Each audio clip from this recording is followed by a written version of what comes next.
day, my name is Marjan Barba from BSc CE EK13. And now, we are present facts about global warming. And first, what is global warming? This is Earth, the planet in our solar system that we live on. However, our planet is not on a good path for continuing to sustain life. The Earth is facing the accelerating detrimental effect of climate change, also referred to as global warming. Well, what exactly is climate change? Climate change is defined as a long-term change in the Earth's overall temperature with massive and permanent ramifications. Climate scientists believe that this isn't caused naturally by the Earth, but by human activity. Earth's atmosphere consists of gases such as oxygen and nitrogen, and other gases known as greenhouse gases like carbon dioxide, nitrous oxide, and methane. Incoming light from the sun hits the Earth's surface. The Earth absorbs some of that energy, heating the surface of the planet. The rest of that energy gets reflected.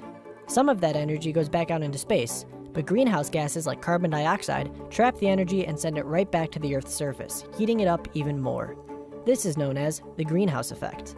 Now, a little greenhouse effect is natural to the Earth and is a good thing to have, but a large greenhouse effect can be catastrophic, causing a lot of that energy to stay in our atmosphere and heat up the Earth at an accelerating rate.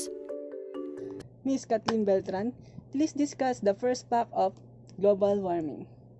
The term of global warming refers to the long-term warming of the planet. The term climate change encompasses global warming but refers to the broader range of changes that happening to our planet. Some of the main human activity that emits greenhouse gases are fossil fuel burning, animals, agriculture, and deforestation, and waste and recycle pollution. Burning fossil fuels like coal, oil, and natural gas, as well as gasoline, are some of the largest pollutants of carbon emissions. Not only that, but when fossil fuels are burnt and their gases mix with heat, they create smog, a thick air pollutant that is highly toxic. For example, Beijing smog is so thick and heavy that you can't go outside without some form of surgical mask or breathing filter. These broader climate changes include rising sea levels, shrinking mountain glaciers, accelerating ice melting Greenland, Antarctica and the Arctic, and shifts in flower and plant blooming times. These are the sources: the U.S. Global Change Research Program, or USGCRP. The massive amounts of excrement produced by livestock farms emit toxic gases such as hydrogen sulfide, ammonia, and methane into the air. Methane is 23 times more effective at trapping heat than CO2, and roughly 80% of these emissions in the US come from animal waste. Over 56 billion animals are globally raised every year for food purposes. That's 8 times more than the human population, and 8 times as much waste adding emissions to our atmosphere. Human activity, especially greenhouse gas emission, is considered the dominant cause effect of temperature increases. Land used for growing animal feed and raising animals for food used a staggering 30% of the Earth's landmass in 2006, and the food production industry has only increased since. 7 football fields worth of land is bulldozed every minute to create more room for farmed animals and the crops that feed them. Bulldozing land and deforestation not only emits greenhouse gases, but it gets rid of plants, trees, and forests, the things on our planet that actually absorb carbon dioxide. The more we deforest our Earth, the less carbon dioxide it can absorb from our atmosphere. Solid waste landfills are some of the largest pollutants of methane gas in the United States. The average person produces 4.3 pounds of trash per day. That's 1,569 pounds of trash per year for one person. With the 7+ billion people that live on the globe, that's 11.6 trillion pounds of trash dumped into landfills every year. The greenhouse effect refers to the way the Earth's atmosphere traps and absorbs solar energy. But how do we know that our human activity is the cause of accelerated climate change and not the Earth's natural process? Our civilizations produced a devastating 40 billion tons of carbon dioxide last year, which equals 700 trillion cubic feet of CO2. That's a little more than 100 Mount Everests of CO2. It's enough CO2 to fill the entire Grand Canyon 5 times, or it's the equivalent of 19 million Empire State Buildings. The Intergovernmental Panel on Climate Change was formed in 1988 to collect and access evidence on climate change. Since then, it has produced a series of alarming climate models. Under these models, most of the planet's ice cover would melt by the end of the centuries and trigger a cascade of irreversible consequences, including flooding strong enough to engulf entire city. The largest natural pollutant of the Earth are volcanoes. If we take the largest scientific estimate of carbon emissions produced by volcanoes every year, that's 500 million tons of volcanic CO2. But that's not even 2% of the nearly 40 billion tons of CO2 that our civilizations produced. Over the course of thousands of years, our climate goes through a natural climate cycle of carbon dioxide being absorbed and released into the atmosphere. But once the Industrial Revolution kicked in, burning fossil fuels became the necessity of manufacture and production plants, and the CO2 level shot up violently and have not slowed down since.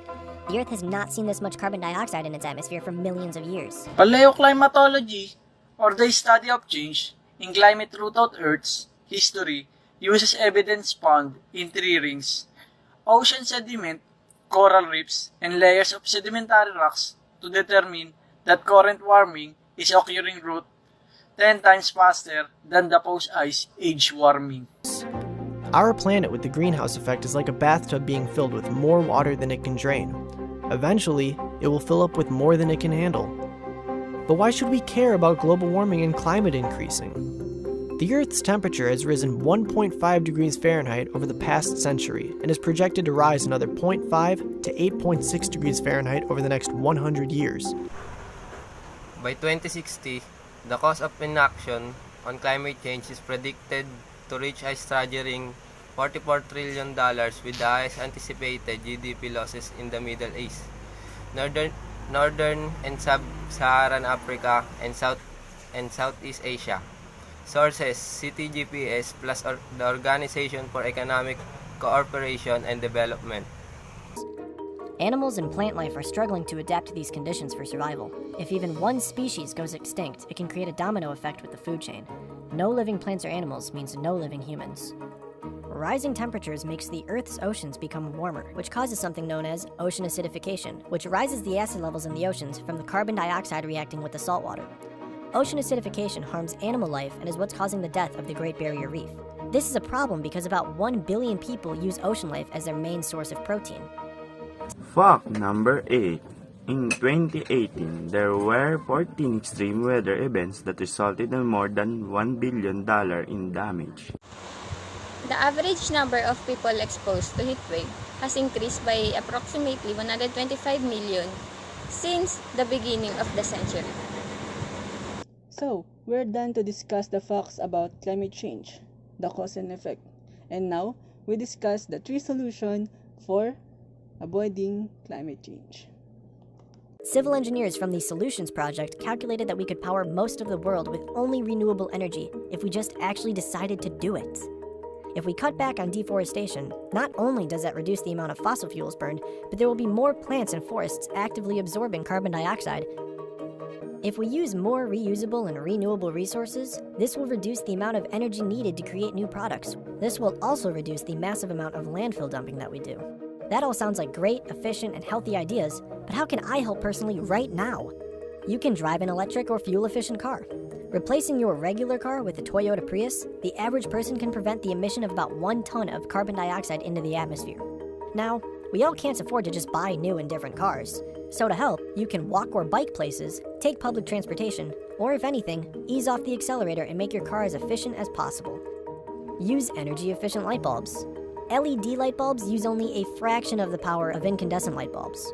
Air dry your clothes instead of using power-guzzling machines like dryers. Turn off electronics or lights when you're not using them. Eat less meat or no meat at all. By replacing an omnivorous diet with a vegan diet, the average person can prevent the emission of about 1.5 tons of CO2 into the atmosphere. Reduce, reuse, recycle. And of course, spread your knowledge and concerns of climate change.